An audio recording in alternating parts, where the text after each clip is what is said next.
Are you tired of missing crucial brand mentions because you're manually checking every site?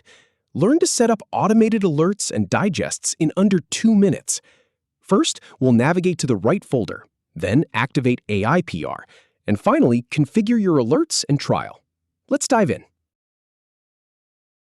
Start by heading to Semrush folders.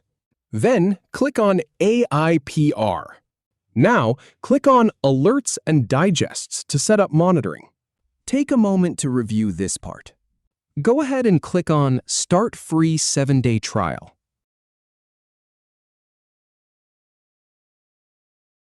Once that's done, click on Subscribing to. Finally, click on Try It Now.